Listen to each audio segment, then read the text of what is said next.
ঈদ মোবারক সবাইকে। ঈদ চলে গেল, বৃহস্পতিবার ঈদ ছিল, আজকে শনিবার। ঈদের পরে একটু ঘোরাঘুরি করতে বের হয়ে গেলাম। আমি মেট্রো রেল করে আমার এক বান্ধবীর বাসায় যাচ্ছি। ওর বাসা মিরপুর ডিএইচএসে। আমি শাহবাগ থেকে উঠবো মেট্রো রেলে, পল্লবীতে নামবো, এরপর ওর বাসায় যাব। এরপর ওকে নিয়ে একটু বের হওয়ার প্ল্যান আছে। আমার কাছে মেট্রো রেলের এমআরটি পাস ছিল, যার জন্য আমাকে টিকিট করতে হয়নি। আর আজকে আমি দেখছি যে অনেক ভিড়। আমি ভেবেছিলাম খালি থাকবে, কিন্তু না, সবাই মেট্রো রেল করে ঈদের ঘোরাঘুরি করছে। আর আমিও এই ফাঁকে একটু মেট্রো রেল করে বান্ধবীর বাসায় চলে যাব। অপেক্ষা করছিলাম মেট্রো রেলের জন্য, এই যে চলে এসেছে। এখন আমি একদম প্রথম যে বগি, যেটা লেডিসদের জন্য, মেয়েদের জন্য, আমি সবসময় ট্রাভেল করলে এখানেই উঠি। তো উঠে গেলাম, কিন্তু হালকা ভিড় ছিল, সিট পাইনি, দাঁড়িয়ে যাচ্ছিলাম। দাঁড়িয়ে যাওয়ার জন্য সুবিধা হলো যে বাইরের যে দৃশ্য দেখতে পাচ্ছি, বাইরের দৃশ্যটা খুবই সুন্দর। মেট্রো রেল থেকে স্পেশালি সংসদ ভবন এরিয়াটা, সবুজ অরণ্য, এত সুন্দর লাগে। এরপর বান্ধবীকে নিয়ে বের হয়ে গেলাম। একটু থাই স্যুপ নিলাম।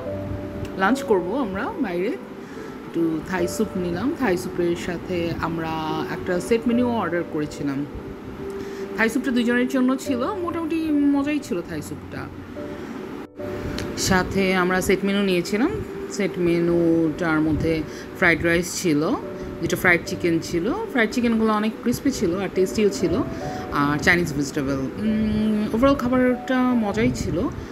আমরা দুইটা নিয়েছিলাম, আমরা দুইজন ছিলাম, তো দুইটা সেট মেনু নিয়েছিলাম। এখন খেয়ে নিব খাবারগুলা।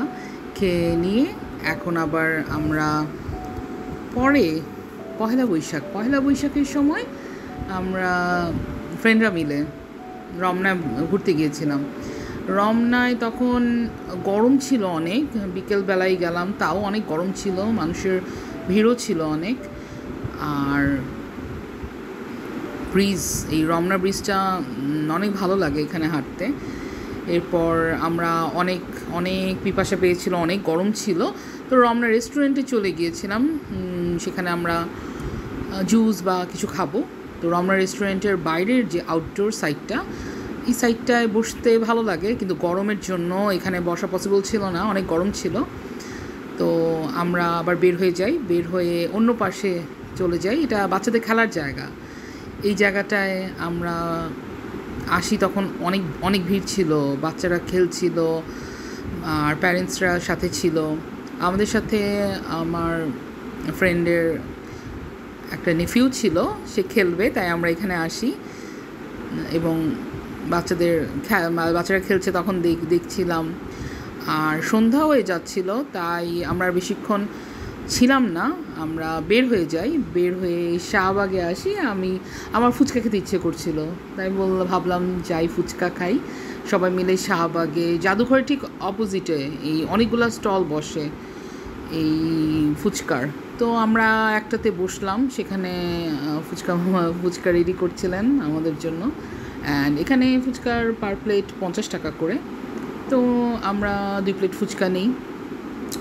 2 প্লেট ফুচকা নিয়ে আমি একদম ঝাল খেতে পারি না, তো মামাকে বলে দিয়েছিলাম যে মামা একদম ঝাল দিবেন না, ফুচকা ঝাল ছাড়া। তো উনি হাসছিলেন অনেক, ঝাল ছাড়া কেউ ফুচকা খাই কিনা, কিন্তু আমি ঝাল ছাড়াই খাই। এই তো চলে আসলো আমাদের টেস্টি আমি ফুচকাগুলো ক্রিস্পি ছিল, ভালোই ছিল, কিন্তু টক ছিল। আমি আবার মিষ্টি টক পছন্দ করি, এটা আবার টক ছিল। এরপর শাহবাগে আজিজ সুপার মার্কেটের পাশেই একটা ছোট বৈশাখী মেলা দেখলাম। তো ভাবলাম আমরা একটু ঘুরে আসি, বৈশাখী মেলায় কী কী পাওয়া যায় দেখে আসি। তো এই তো ঘুরতে ঘুরতে চলে আসলাম। সুন্দর সুন্দর তাঁতের শাড়ি, কামিজ, পাঞ্জাবি, অনেক কিছু ছিল, বাচ্চাদের কাপড়ও ছিল, এগুলা দেখছিলাম। আর ভাবছিলাম কিছু কিনি, কিন্তু পছন্দ হয়নি আর কিছু।